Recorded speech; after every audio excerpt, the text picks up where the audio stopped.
The incompetence finally leaves. Mike, who settled in as the acting CEO, mocks me. His entourage of employees also look down on me, smirking. If I leave, all of the CEO's favorites will be fired. Mike's sister, the executive vice president, Alice, bites her lip in frustration. What are you thinking? If Jack leaves, the company really won't be able to function. Shut up. I'm the acting CEO, and you're the EVP.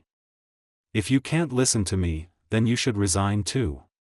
The CEO's wife, Linda, is completely on Mike's side. If I resign, Mike will take over the company, and I have no power to stop it. Watching this family-run business's internal strife is painfully distressing. I might as well resign. Thank you for everything up till now. I bow my head deeply. As I raise my head, I see that Mike, Linda, and the other employees have turned pale. Turning around, I am astonished. My name is Jack. I'm a 32-year-old salesman working for a mid-sized design company, Harrison Design. Our company is family-run, with the upper management having the last name Harrison. The CEO is Mr. Harrison, the executive vice president is his son, Mike, and the managing director is his daughter, Alice. The CEO's wife, Linda, doesn't hold an official position, but she often comes to the office to complain about the employees. I've heard that family-run businesses often turn into tough workplaces. Indeed, Linda, who wanders around the office without doing any work, can be annoying at times. However, as long as I ignore her complaints, it's a pretty good place to work. The primary reason is that Mr. Harrison, the CEO, is a very respectable person. He never throws his CEO status around and always considers the employees' opinions. That's why our company has a good atmosphere. The employees work comfortably without harboring any grievances. Mr. Harrison's children joined the company's leadership about 5 years ago. His eldest daughter, Alice, is a year older than his son, Mike, but Alice is just the managing director, and Mike is the executive vice president. Alice doesn't really complain about this. Alice, a graduate from a renowned university in a major city, is extremely capable and never brags about it. She puts the employees' comfort first, making her the type of female supervisor you'd willingly follow. On the other hand, Mike, who became the executive vice president, is somewhat problematic. Before joining his father's company, Mike traveled the world as a backpacker, while Alice gained experience in another design office. There's nothing wrong with world travel, but Mike seems unable to shake off his student mentality and doesn't like hearing anything unpleasant. Perhaps our company still clings to a male-dominated society, given Mike's promotion despite being younger. Linda's influence is a major factor in Mike's usefulness. She dotes on Mike and seems to indulge all his whims. Yet, as the son of the respectable Mr. Harrison, Mike will probably change as he gains experience. I thought I was still young, but it's been 10 years since I graduated college. During that time, I've worked solely for Harrison Design. As more young people join, I feel my age. I try my best not to become an unpleasant supervisor. Additionally, I have a unique connection with Mr. Harrison. He enjoys playing chess, but few people in the office can match him. While there are people who play pool and checkers, I'm one of the few who can play chess, so we often play in his office during lunch breaks or after work. We don't hold back, and our win rates are about even. Well, I lost today. Maybe I'm getting old, says Mr. Harrison. What are you talking about, Mr. Harrison? We still need you to keep going strong. Mr. Harrison, having turned 60 the other day, started to worry about his age. From my perspective, he's still plenty young, vibrant, and the perfect example of a 60-year-old professional.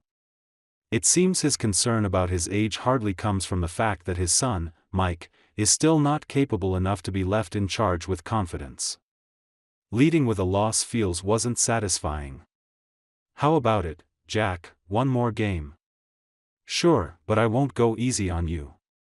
Mr. Harrison laughs heartily, and we begin setting up the chess pieces again. Then, one day, something happened.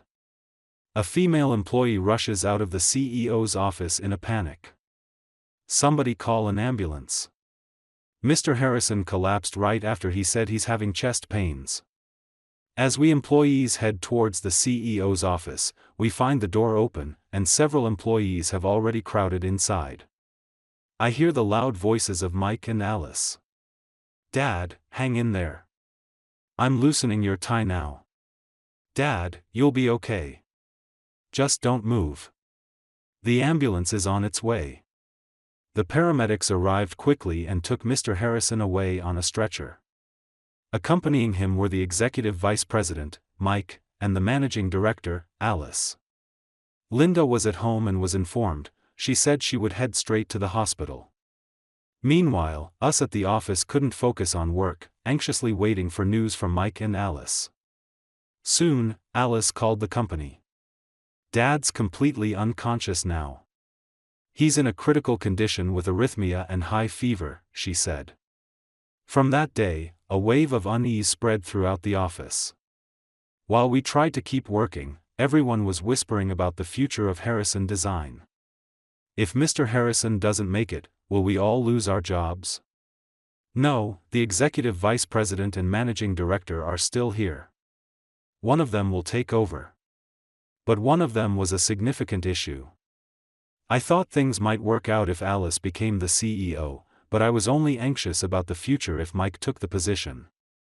There were several family meetings at the Harrison household. Ultimately, my worst fears were confirmed. Mike, as the eldest son, was appointed the acting CEO. This is what I think is the downside of family-run businesses, but it's not like the employees could vote for an acting CEO. The next day, Mike arrived at the office, taking on his new role with confidence. During the morning assembly, Alice, the managing director, announced it to all the employees. "Mr. Harrison is still unconscious.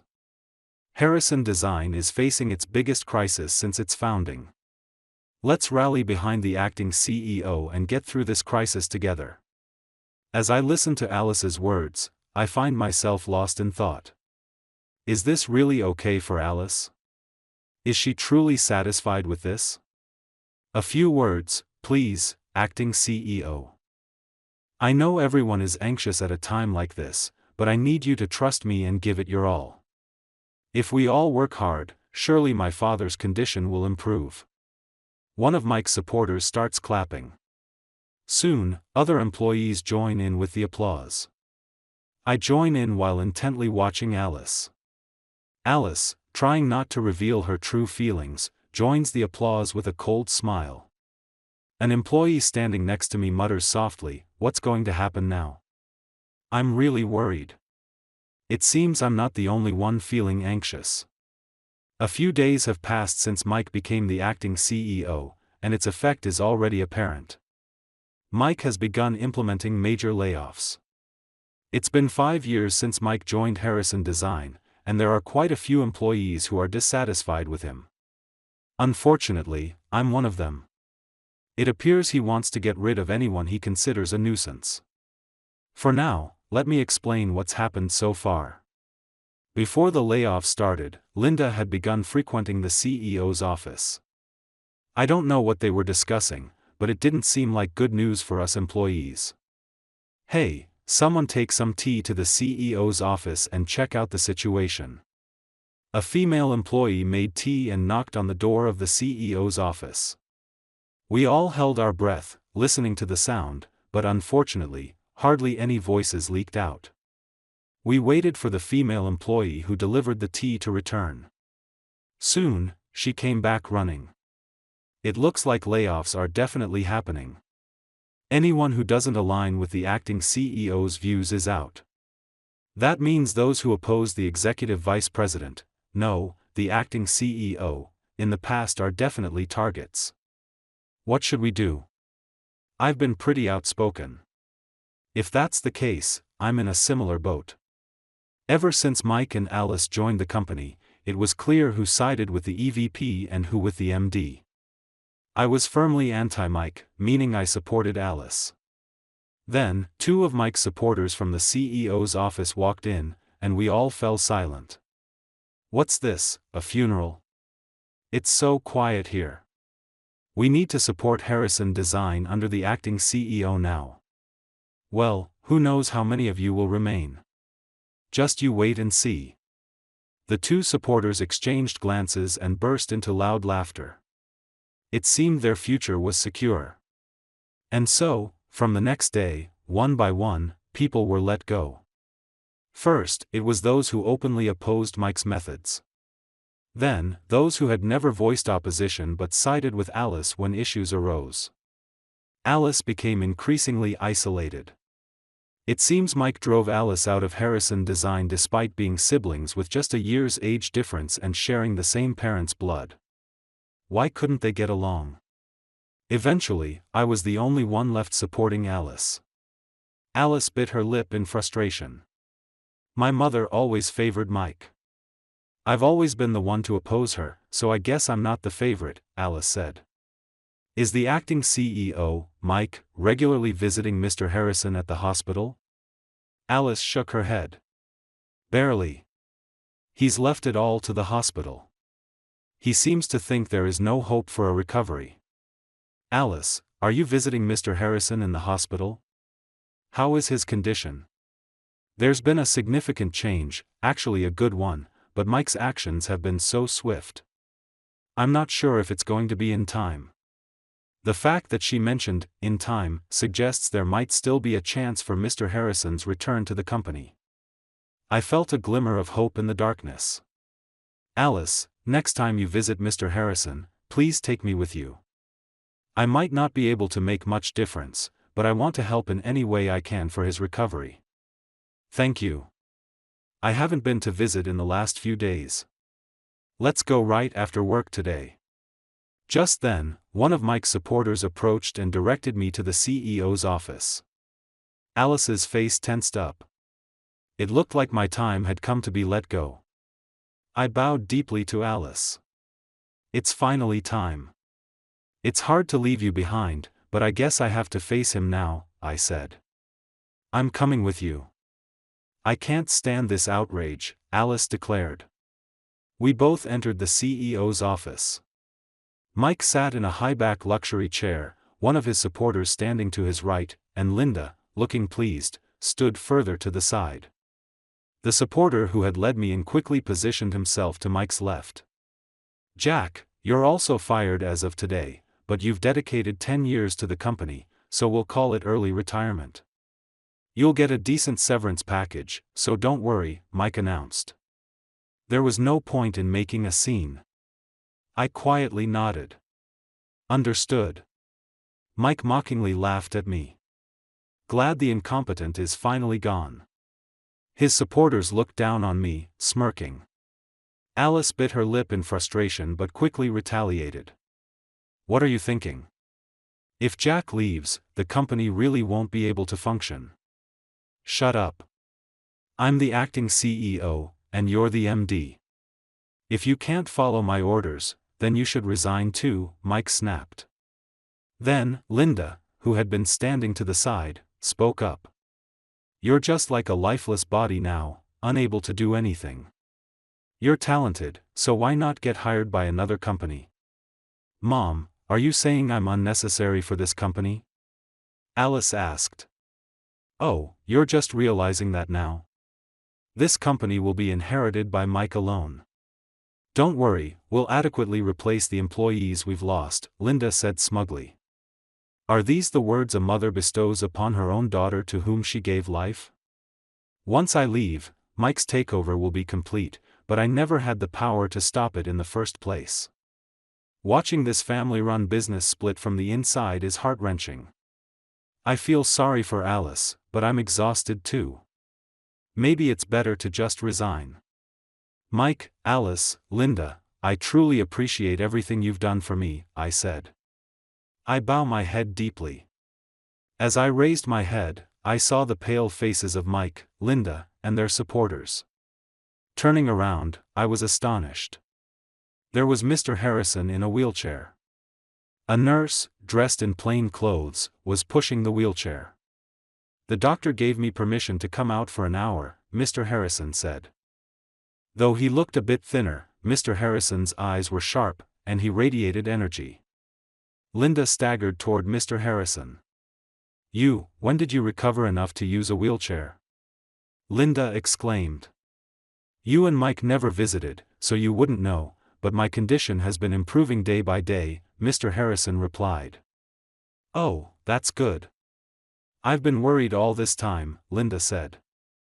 Mr. Harrison snorted and looked away from Linda, turning instead to Mike. I see you've done quite as you pleased in my absence. Remember, you're only the acting CEO, not the CEO. Initially, Mike seemed unable to grasp the situation, but as Mr. Harrison spoke with firm authority, Mike began to tremble. I was just thinking of the company's best interests. I thought you were done for, Mike stammered. You underestimated me. I'm not one to be incapacitated by something like this. My pulse has stabilized, and my fever has gone down, Mr. Harrison asserted. That's great. I've been so worried, Mike replied, trying to sound sincere. Mr. Harrison glared at Mike. Don't say things you don't mean. But fine, it's probably your mother's influence anyway.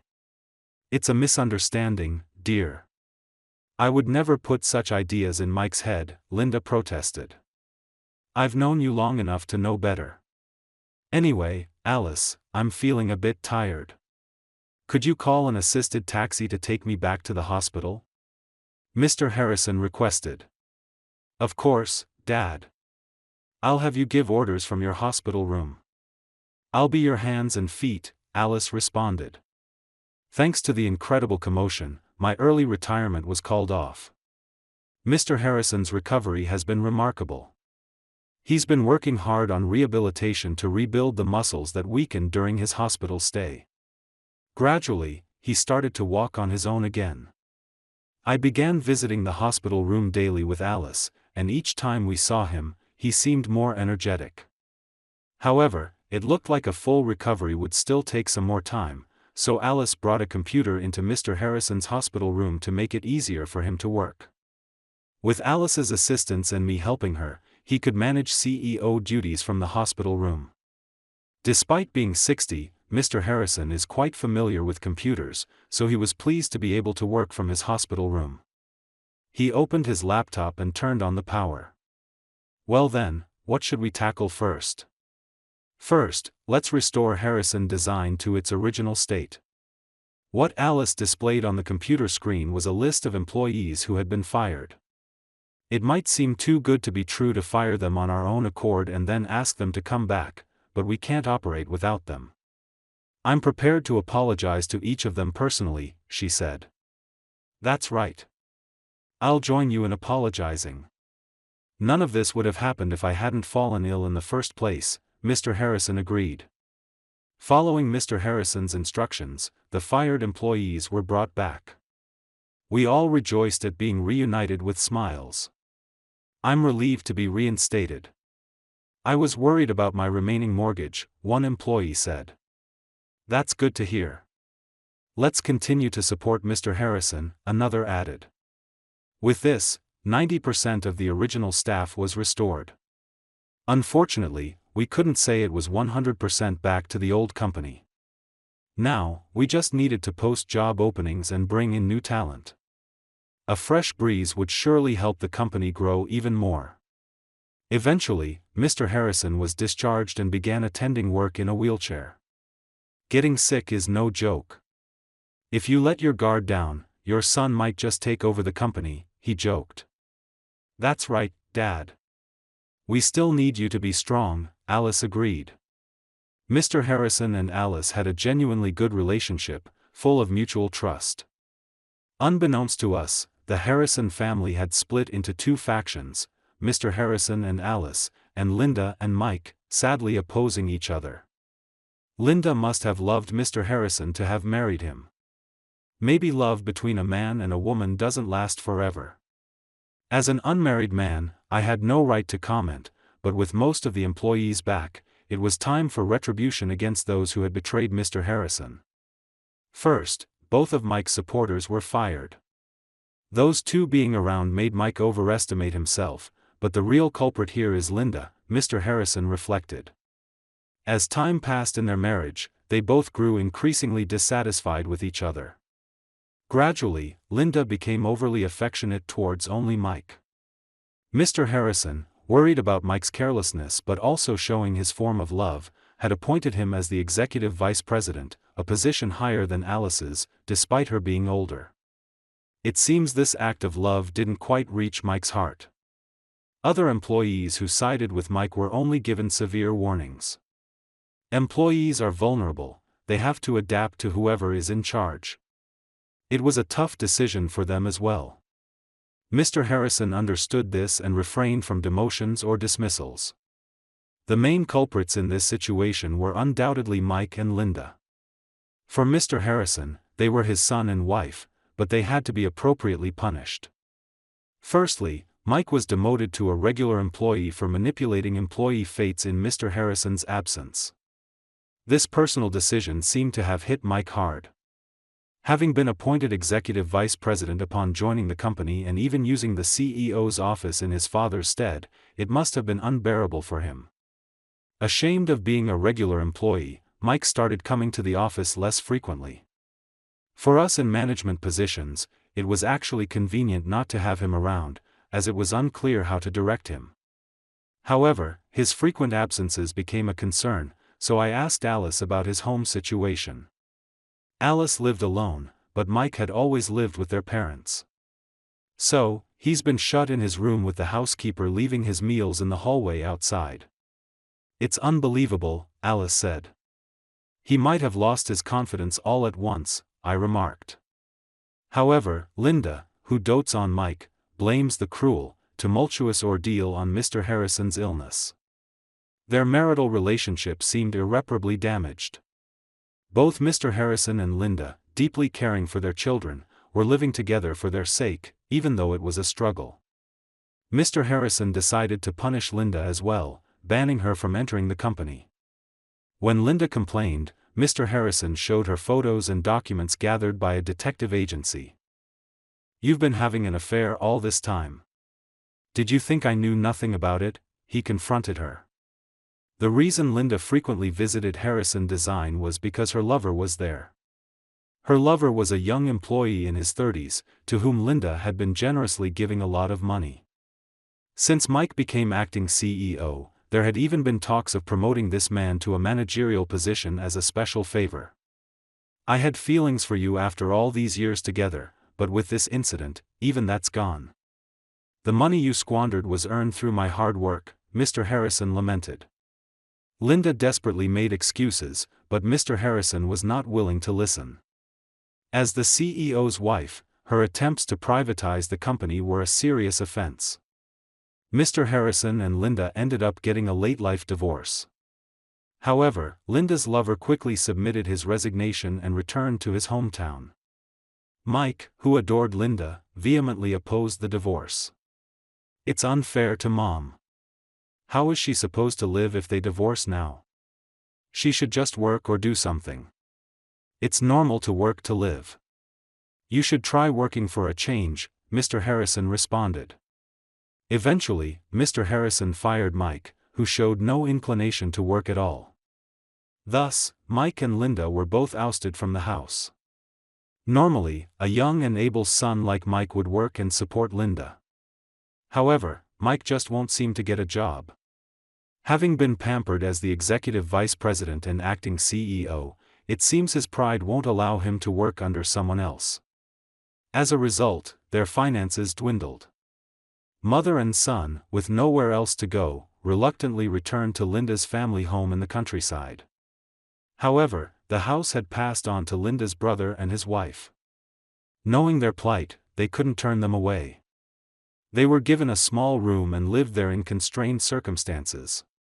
As for those of us who remained at Harrison Design, Mr. Harrison fully recovered and no longer needed a wheelchair, though he used a cane just to be safe. But he walked firmly on his own feet. With the CEO's full return, the company regained its normalcy. I was promoted to head of the sales department in the next personnel change. The responsibility was greater, but Mr. Harrison trusted me. With the support of my subordinates, I found my work fulfilling. Alice became the executive vice president, serving as an excellent confidant and advisor to Mr. Harrison.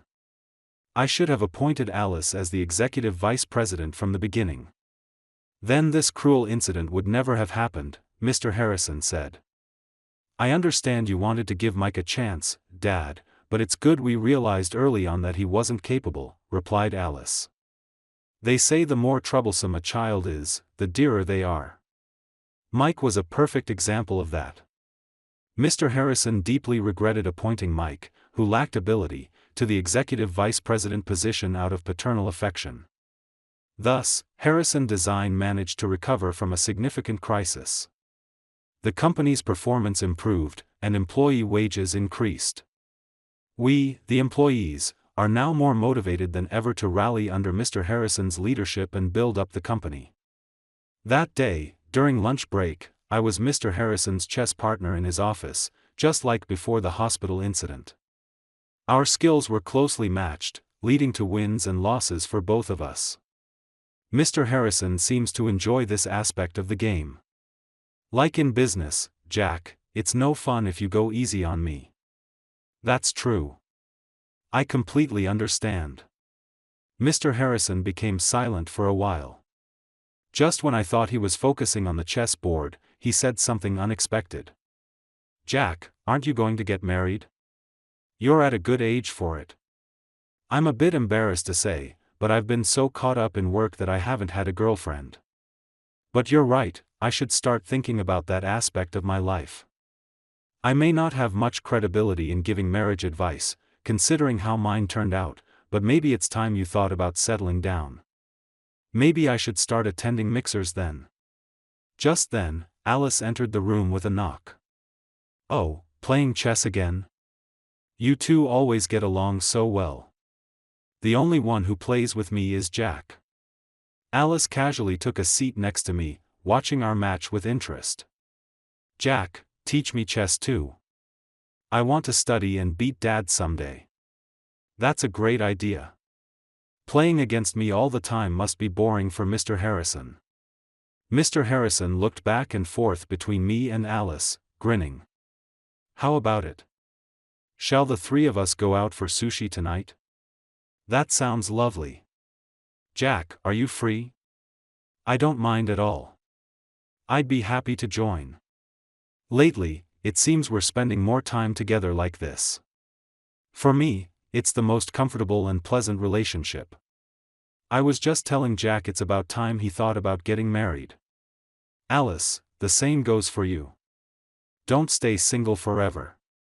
I want to see my grandchildren.